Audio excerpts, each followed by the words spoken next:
Attention please. AI రెండే అక్షరాలు. AI అంటే ఆర్టిఫిషియల్ ఇంటెలిజెన్స్, కృత్రిమ మేధ. ఏఐ ఈ రెండు అక్షరాలు ఇప్పుడు మానవాళి జీవితాన్ని, భవితవ్యాన్ని మార్చేయగలిగేంతటి శక్తివంతమైనవిగా ప్రతీతమవుతున్నాయి. కృత్రిమ మేధ అంటే కొన్నేళ్ల క్రితం దాకా రజనీకాంత్ ప్రధాన పాత్ర పోషించిన శంకర్ చిత్రం రోబో గుర్తొచ్చేది. రోజులు గడిచే కొద్దీ మార్పు, అభివృద్ధి విపరీతమైన వేగం అందిపుచ్చుకుంటున్నాయి. ఏఐ వినియోగం ఇంతలంతలవుతోంది. ఎన్నో వీడియోలు వచ్చి పడుతున్నాయి. సృజనాత్మకత ఎగదన్ని ఆ మధ్య కొంతమంది వీడియో రూపకర్తలు భారత ప్రధాని మోదీ, అమెరికా అధ్యక్షులు డొనాల్డ్ ట్రంప్తో జట్టు కట్టి హుషారైన డ్యాన్స్ చేయించారు. సీనియర్ ఎన్టీఆర్ పాత బొమ్మలతో దశాబ్దాల సినీ ప్రస్థానాన్ని కళ్ళ కట్టేలా నిమిషంలోపే చిత్రమాలికను ఒకదాన్ని కూర్చారు. ఏఐ సాయంతో ఎన్నో విన్యాసాలు. సోషల్ మీడియాలో కొంతమంది విశృంఖల వినియోగం ఏఐ అంటే వెగట పుట్టిస్తోంది. వెర్రిమొర్రి ఎక్స్పెరిమెంట్లు, ఏఐ కొమ్మలకు కాస్తున్న వికృత విషఫలాలు, ఇదంతా ఒకెత్తు.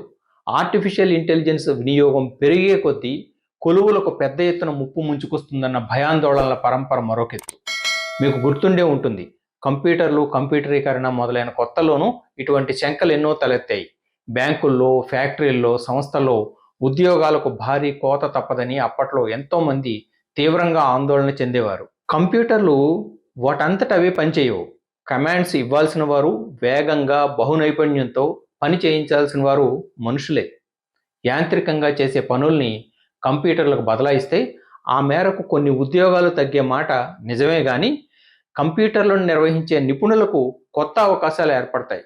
ఏఐ విషయంలోనూ అదే వర్తిస్తుంది. కొన్నాళ్లుగా వివిధ రంగాల్లో ఏఐ కారణంగా ఆటోమేషన్ ప్రవేశపెట్టిన దరిమిల ఏ కంపెనీలో ఎన్ని వందలు వేల ఉద్యోగాలకు ఎసరొచ్చిందో రకరకాల కథనాలు వినిపిస్తున్నాయి. ఏఐ కారణంగా అంతర్జాతీయంగా 30 కోట్ల దాకా ఉద్యోగాలు ఆటోమేషన్ పరిధిలోకి చేరిపోతాయని, పర్యవసానంగా ప్రధానంగా అమెరికా, ఐరోపాలపై ప్రభావం ప్రసరిస్తుందన్నది గోల్డ్మన్ సాక్స్ సంస్థ అంచనా. అసలు ఏఐ అంటే ఏమిటి, ప్రయోజనాలు, పరిమితులు ఏమిటో చూద్దాం. కృత్రిమ మేధ వల్ల ముఖ్యమైన ప్రయోజనం ఏమిటంటే నిరంతర సేవలు. పని గంటల నిబంధనలు, వారాంతపు సెలవులు ఇవేమీ లేకుండా ఏఐ సేవలు అందే వీలుంది. ఏఐ అంటే అదేదో కొత్తగా సీలు విప్పిన టెక్నాలజీ కాదు. ఉదాహరణకు యుద్ధాల స్వరూప స్వభావాలను, పరిశ్రమలు పనిచేసే తీరును మొత్తంగా మార్చేస్తున్న శక్తి అది. ఇటీవలి భారత్ పాక్ యుద్ధం, రష్యా ఉక్రెయిన్ సంఘర్షణలు ఏఐ ప్రాధాన్యాన్ని చాటాయి. కృత్రిమ మేధ అపార సమాచార రాశిని అత్యంత వేగంగా విశ్లేషిస్తుంది. అందుబాటులోని సమాచారాన్ని కూలంకషంగా మధించి కొత్త వ్యూహాలు పన్నే నైపుణ్యం, ప్రణాళికాబద్ధంగా అమలుపరిచే ప్రావీణ్యంతో బలవంతర శక్తిగా అక్కరకొస్తుంది. మానవ మేధ విశిష్టత ఏమిటి? అది నేర్చుకుంటుంది, సమస్యల్ని పరిష్కరిస్తుంది. రీజనింగ్, అదే తర్కించే శక్తి, అవగాహన, భాషల్ని అర్థం చేసుకోవడం, వీటిలో మానవ మేధతో ఎంతగా పోటీపడి నెగ్గితే అంతగా ఏఐ రాటు తేలుతుంది. అందుకే ఆరోగ్య సంరక్షణ, ఫైనాన్స్, విద్య, రవాణా, కస్టమర్ సర్వీస్ తదితర రంగాల్లో ఏఐ రాణించడానికి ఎంతైనా ఆస్కారం ఉంది, అవకాశాలు ఉంది. ఏఐ మార్పుల కోసం అలా చేయక తప్పలేదు. 15,000 మందికి పైగా సిబ్బంది తొలగింపుపై మైక్రోసాఫ్ట్ సీఈఓ సత్య నాదెళ్ల స్పందన అది. అలా వేలు లక్షల మందిని ఇంటికి పంపించేయక తప్పదా? మైక్రోసాఫ్ట్ సహ వ్యవస్థాపకులు బిల్ గేట్స్ సూటిగా, స్ఫుటంగా చేసిన వ్యాఖ్యల్ని ఇక్కడ ప్రస్తావించి తీరాలి. మరో 100 సంవత్సరాలైనా ఏఐ సృజనాత్మకంగా ఆలోచించలేదు. ప్రోగ్రామర్ల స్థానాలను ఏఐ భర్తీ చేయలేదు. ఇవి బిల్ గేట్స్ చేసిన వ్యాఖ్యలు. కృత్రిమ మేధతో ఉద్యోగాలు తెగ్గోసుకుపోతాయనే ఆందోళనపై ఆయన స్పందనది. సారాంశం ఏమిటంటే, ఏఐ అనేది దొర్లిన తప్పుల్ని గుర్తించి సాయం చేస్తుంది, కానీ తానే పూర్తి ప్రత్యామ్నాయంగా మారలేదు. తీవ్రంగా కలత చెందుతున్న అసంఖ్యాక హృదయాల్ని సాంత్వనపరిచే స్పందన అది. ఇప్పటికే స్మార్ట్ ఫోన్లలో సిరి, అలెక్సాల సేవలు అందుబాటులోకి వచ్చాయి.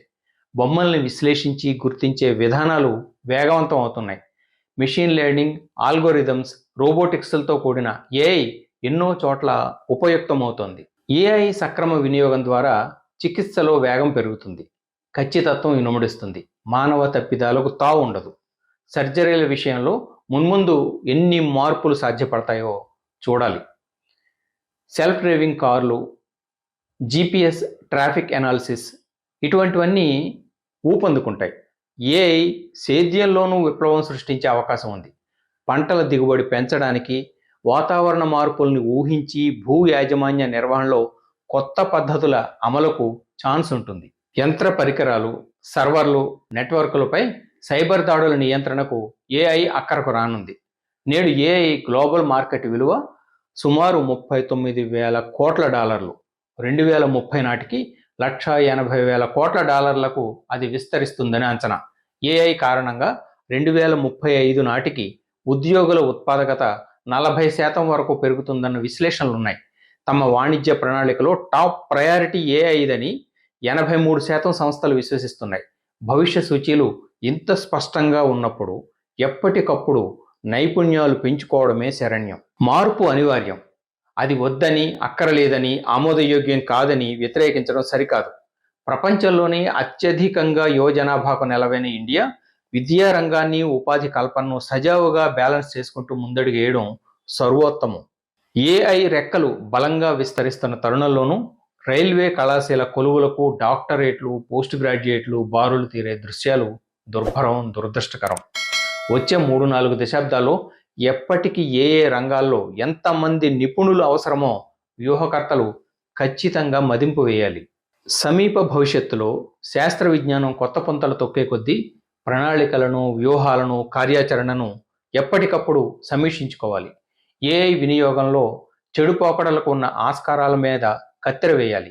ఏఐ లాంటివి ఫోకస్లోకి వచ్చినప్పుడు వాటికి తగ్గట్లు మానవ వనరులకు సాన పట్టుకోవాలి. ఆ మేరకు విద్యా ప్రణాళికలు పదును తేలితే యువ భారతం సగర్వంగా తలెత్తుకుంటుంది. ప్రపంచంలోనే ది బెస్ట్ అనిపించుకుంటుంది. మరో అంశంతో మళ్ళీ మీ ముందుకు వస్తాను. This is Balu ఏకల్ Devara signing off. నమస్తే.